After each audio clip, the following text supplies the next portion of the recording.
every time we've no control. Guys, kalian udah lihat pengumuman dari BEM belum? Belum.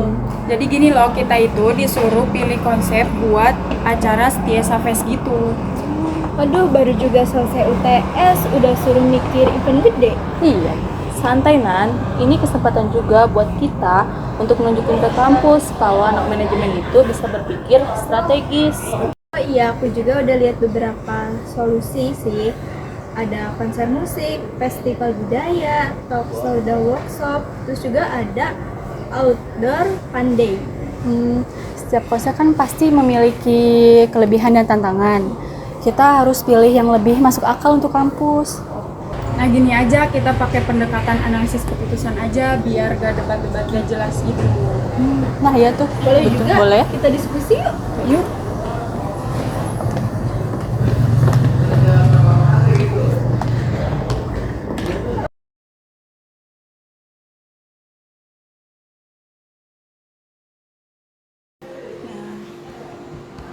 Guys, jadi ini alternatif yang udah ada. Nah, yang pertama ada konser musik, yang kedua ada festival budaya, yang ketiga ada talk show dan workshop, dan yang terakhir ada outdoor fun day. Nah, gimana menurut kalian?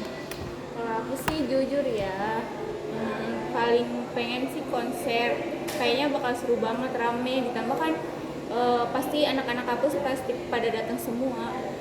Iya sih, Re. Konser emang rame, tapi dilihat dari budgetnya konser tuh paling mahal. Apalagi kalau kita bukan undangnya bukan band kampus aja, tapi artis yang lain. Kalau aku lebih ke talk show sih yang masuk akal. Jadi kita ngundang alumni, jadi ada nilai edukatifnya juga. Dan yang pasti nilai budgetnya juga pasti lebih murah. Ini. Kalau aku sih suka festival budaya karena semua jurusan bisa ikut andil, terus bisa juga ajak UMKM kampus untuk berjualan. Outdoor fun day juga menarik loh, kayak games, lomba, suasana santai. Tapi emang bener, faktor cuaca juga pengaruh karena gak bisa diprediksi. Jadi sekarang kita mau nentuin apa dulu nih? Nah, kita susun dulu kriterianya. Kampus pengennya apa sih? Kita sebagai mahasiswa juga pengennya gimana? Nah, sekarang kita masuk ke langkah penting, yaitu kita nilai tiap konsep pakai kriteria yang kampus prioritaskan. Sebentar, aku kirim alternatif konsepnya dulu. Nah, udah aku share. Oke, kriteria yang udah dikirim itu kan ada 4 ya. Yang pertama itu partisipasi mahasiswa, yang kedua biaya, yang ketiga kesan, dan yang terakhir itu ada sponsorship. Nah, kita kasih bobot ya, misal partisipasi 30%, biaya 25%, kesan 25%, dan sponsorship sebesar 20%. Oke, aku yang ngerjain ya. Sekarang kita kasih skornya 1-5 untuk masing-masing konsep. Terus kita kalikan dengan bobotnya.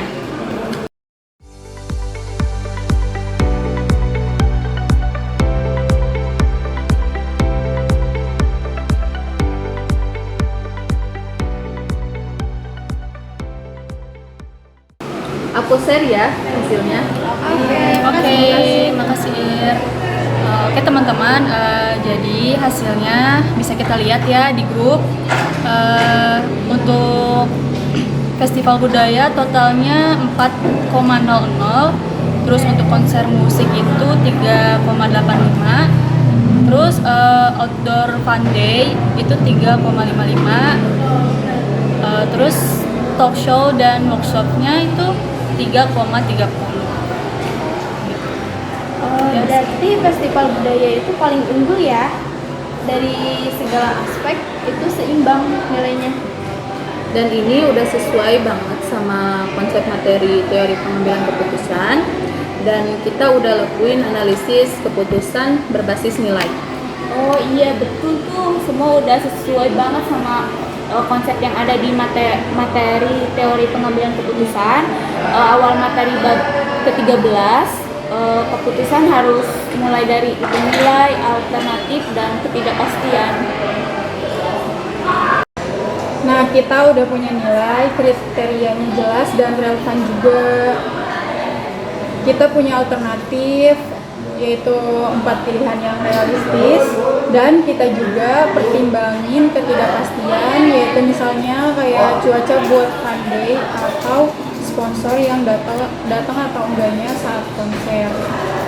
Terus kita juga pakai pendekatan multi objektif kayak di teori, karena kita nggak cuma mikirin satu hal kayak biaya, tapi kan semua aspek juga penting.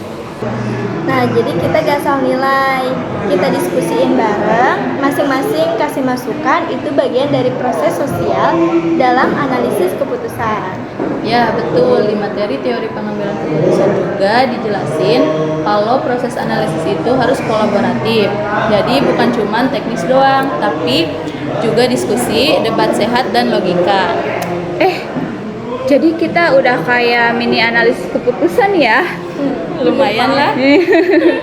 Oke, sebelum kita siapin kesimpulan dan argumen pendukung buat diserahin ke panitia, gimana kalau kita break dulu aja? Setuju. Makan dulu yuk. Yuk. Ngopi-ngopi.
Oke guys, breaknya udah cukup. Yuk kita beresin semuanya biar bisa diserahin ke panitia juga. Aku udah masukin ya semua skornya ke tabel. Jadi tetap festival budaya yang paling tinggi skornya, yaitu 4 kan, sesuai yang tadi dianalisis. Nah, sekarang kita tinggal siapin argumen pendukung. Kenapa pilih ini yang paling logis dan realistis? Kita bisa mulai dari konsep yang partisipatif, libatkan semua jurusan, terus fleksibel buat kolaborasi UMKM kampus. Dan dari sisi biaya relatif lebih hemat dibanding konser, tapi tetap punya kesan yang kuat dan bisa ditambahin unsur hiburannya. Nah, jangan lupa masukin analisis nilainya juga. Tunjukin kalau ini bukan pilihan asal, tapi hasil dari penilaian berbobot juga. Setuju, sama kita kasih catatan juga soal potensi sponsor, bisa kerjasama sama brand lokal, dan mereka senang kalau acara bentuknya budaya. Kita juga siapin alternatif cadangan. Jadi, kalau misalnya panitia mau gabungin 2 konsep, kita udah kasih opsi. Nice, aku suka banget nih cara kita kerja hari ini. Gak cuma mikir ide, tapi ngerumusinnya pakai cara manajemen beneran. Dan akhirnya kita bisa bilang ini bukan cuma usulan acara, tapi hasil keputusan yang punya dasar. Udah fix, besok tinggal dipresentasiin dan semoga ide kita dipilih. Ya, semoga. Siap, gas. Siap, gas.